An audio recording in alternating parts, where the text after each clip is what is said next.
Hello, Jodi from the Bedford Branch Library here again with 12 Days of Treats, and today I'm going to do a recipe that we call Mary's Sugar Cookies. I have no idea who this particular Mary is, but it's from the Betty Crocker cookbook, and I've been making this with my mom for ages. Kind of miss being able to be with her and make these cookies, but I'm going to walk you through this one. First thing that we're going to do is we put 1.5 cups of powdered sugar in the mixing bowl, and then 1 cup of butter, softened butter, and we're going to cream these together.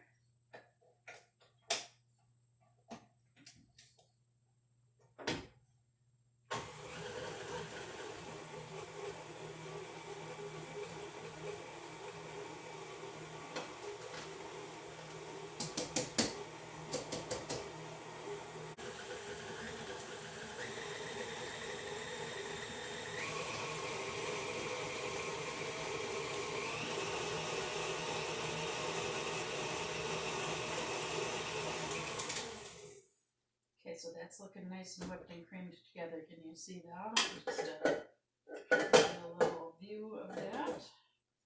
Alright, and now to that we're going to add 1 egg. That in here I actually put the flavoring, so it has a teaspoon of vanilla and half a teaspoon of almond flavoring. And honestly, I think that almond flavoring is what really does it for these cookies.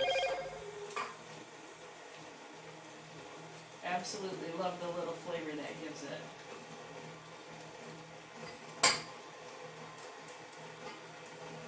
Okay, so get that mixed in there. And then in our dry ingredients, I've got 2.5 cups of flour, 1 teaspoon of baking soda, and 1 teaspoon of cream of tartar.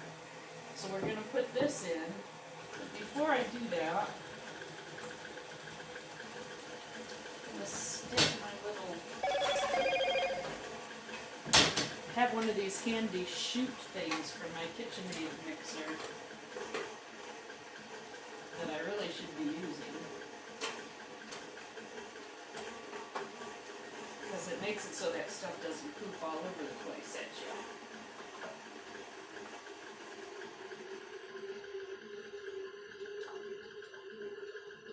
So we'll go ahead and get these dry ingredients mixed in here.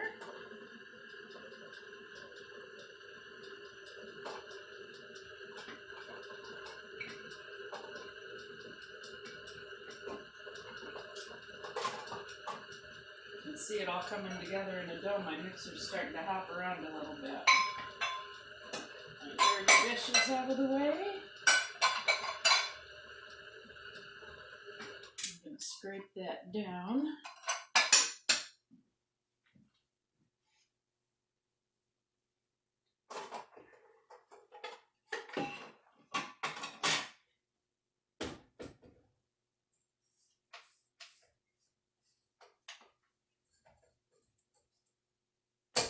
Everything gets mixed up good.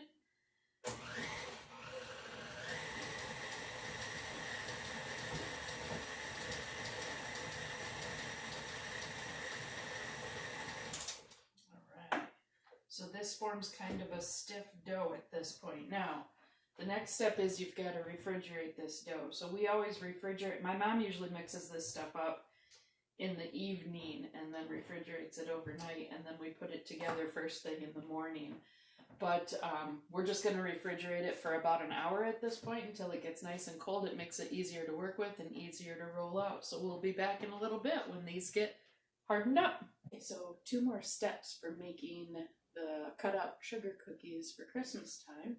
One of them is it's time to get out some fun cookie cutters and some things to decorate the cookies with. So of course we have our typical Christmas ones, a Santa and a snowman and a Christmas tree and a bell. But we also have our fun gingerbread ones, and in my household gingerbread cut-out cookies look like Lego people. So we have those, and then I have all kinds of fun sugar, crystal kinds of things that I always have available. Some of them specifically for Christmas, And then I have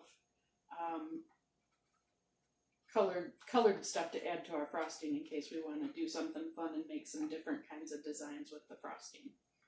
So that's one thing. And then we also have to put together our frosting. So that's going to be next. Okay, so the frosting recipe that I'm using is just a pretty basic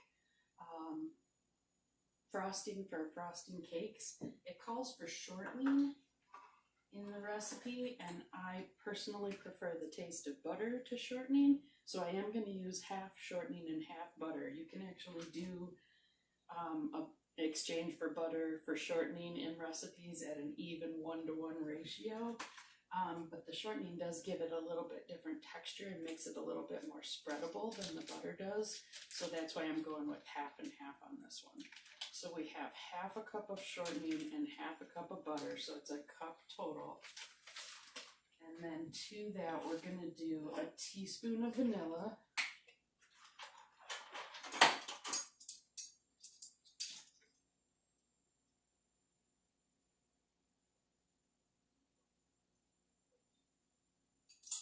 And half a teaspoon of that almond flavoring that I mentioned earlier that I just really think makes these cookies extra special. So once you get this in there, gotta be careful with this one, we're gonna cream those together.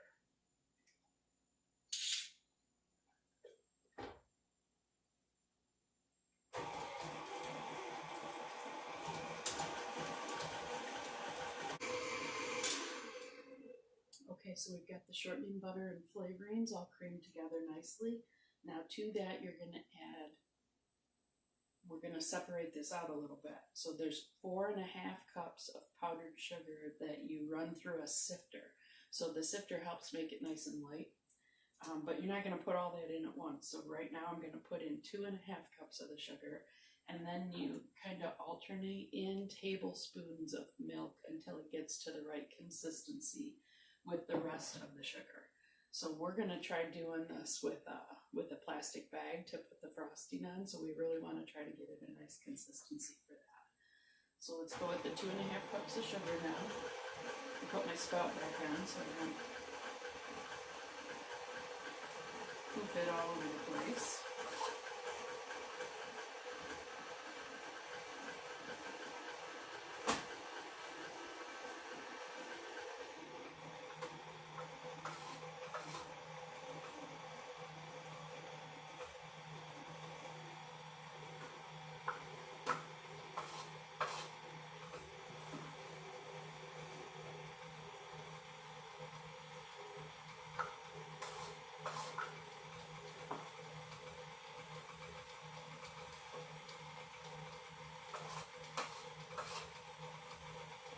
So there's 2.5 cups.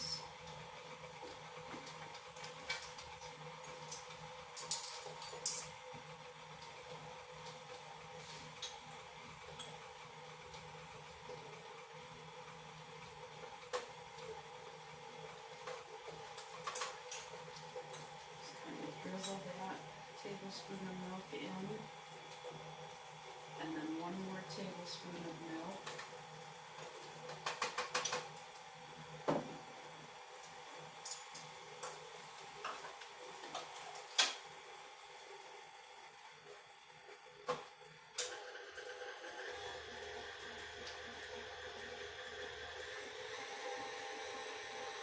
Smooth this out a little bit.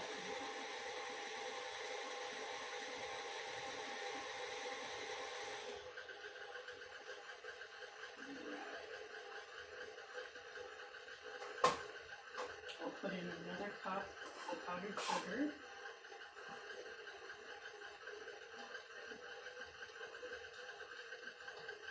Kind of got a cloud effect going on, don't I?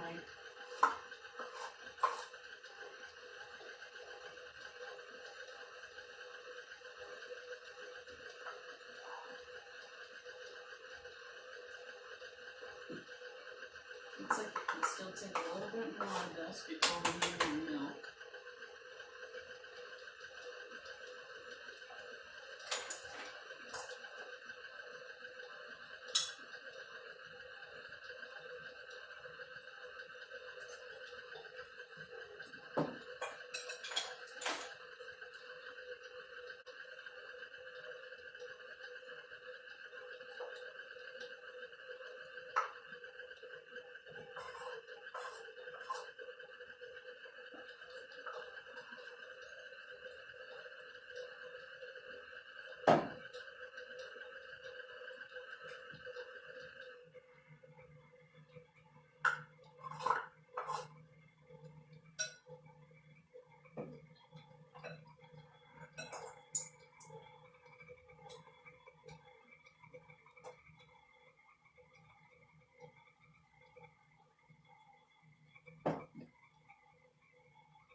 this off so you can see.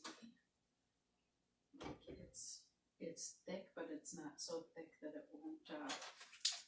It's not so thick that it won't spread nicely. So I think that'll be a really good frosting for us. I don't do the whole fancy, you know, meringue kind of frosting and that stuff. It's really just simple sugar cookies.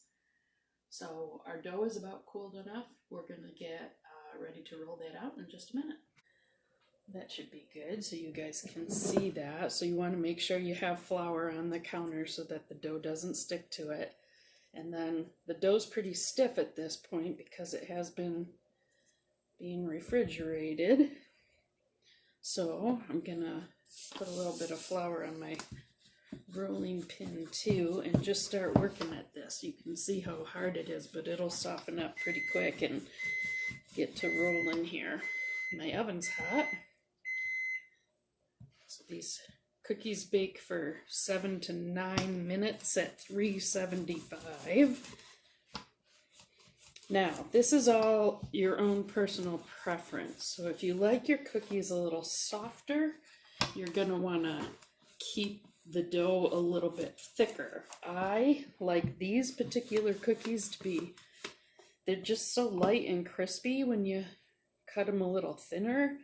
So that's how I like to make them, but certainly you can play around with this yourself if you try out this recipe and decide what you think. Now that it's sticking to the, you saw it sticking to the rolling pin a little bit, we're just gonna make sure we got adequate amount of flour. I'm gonna actually turn it right over, make sure there's flour underneath it still. These cracks don't really matter because you can just use your cookie cutter around those if you want to, but I am going to try to press them together so we get one nice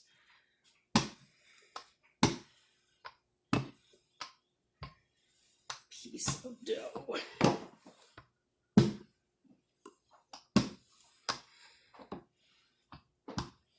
Now these cookies do spread too, so keep that in mind. They will get a little thicker on you while they're baking. That's part of why I try to make them kind of thin. I got quite a bubble going on there, don't I?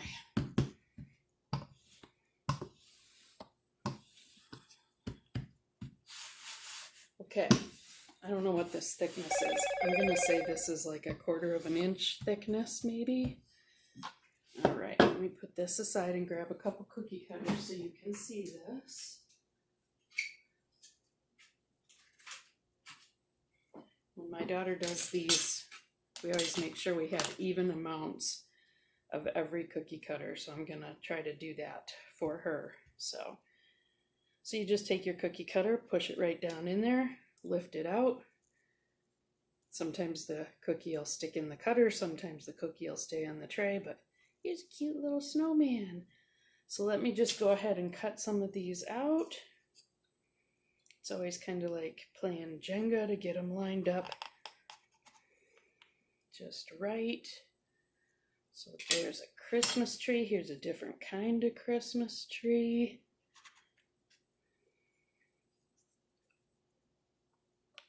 And then we've got a Santa Claus with his sack of toys on his back. See how that one stayed on the counter? And then here's a bell. We'll make one of those. And of course, we can't forget our gingerbread Lego people. She's got a good idea for decorating some of these, so we'll get those cut out. All right, and I'm gonna grab one more because we just bought this cute kitty cat, and even though kitty cats are for all year, right? Not just Christmas time. So we'll make a kitty cat too. All right, so we're gonna load these up on our cookie sheet. And I'm using my silicone mats again, just because I love these. Not only for easy cleanup, but your cookies don't stick. I mean, they just work out real nice. So let me go ahead and put all of these that I cut on here. And if you end up getting some that are on your counter and they seem a little bit stuck, you can always use a little spatula to reach underneath them and pull them out. Man, Santa's legs broke already.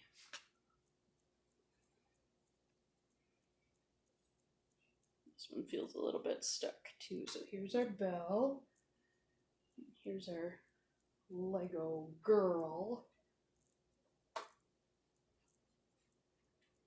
All right, I've got room on this tray for maybe 2 more, so I'm going to do another bell over here. And then another Lego guy, because there's a fairly big space. Now, I've got enough dough here yet, I think, to fill up another tray of cookies, but then you can always pick up all these extras, all these little bits that you see around here, roll them back into a ball and roll them out again and just keep cutting out cookies. So I'm going to throw one more snowman on here because I think we got the space for it. Right in there. Okay, and now into a 375 oven for 7 to 9 minutes. They're just going to get lightly golden, and I'll show you what that looks like when they come out.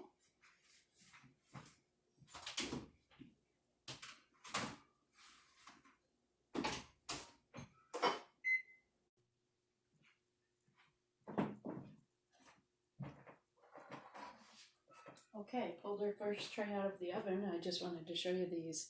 They get a little bit brown around the edges. That's when you can tell they're done. They look a little bit dry on the top. I don't know if you can really tell that. I think it's really cute that our Lego guy got a bubble right about where his heart would be. Isn't that lovely? And look how cute that kitty cat is. So now you got to pull these off of the tray, let them cool completely before you put any frosting on them. Otherwise the frosting's just going to melt. So that's our next step. And I rolled out the rest of the dough here on the counter. So I have enough to do at least one more tray. Again, this was just a single batch of cookie dough, which isn't how we usually make cookies. So I wasn't sure how many we would get out of this. So next step will be decorating. And when we get to that, I'll show you what a finished product looks like. So here's some of the decorated cookies once we get them all frosted and decorated. As you can see, I am a amateur at this, but it's cute, it's fun, it's what we do. So on these Christmas trees, just to give you an idea in case you want to know how some of this happens, I just put frosting in a baggie. Let me see if I can get a picture of this. I just put frosting in a baggie that I sealed up. I cut the tip off of the end so frosting will come out. On these, I just went back and forth, you know, from the bottom to the top. Look, I got little dinosaurs decorating my Christmas tree. And then on these little guys over here, I did a little, I'm going to give you a quick little demo. I just took the frosting and I did like little, just like that. I just kind of went all over the cookies and did that little kind of motion. So we're not all done yet. We still have plenty of cookies over here that need to be decorated, but just to give you a quick little, this is what the finished product ends up looking like. And no, they're not professional cookies like you would buy from somebody, but Santa always seems to like these. So we hope you have great holidays, and we hope you try some of our recipes and enjoy any time that you have with your families.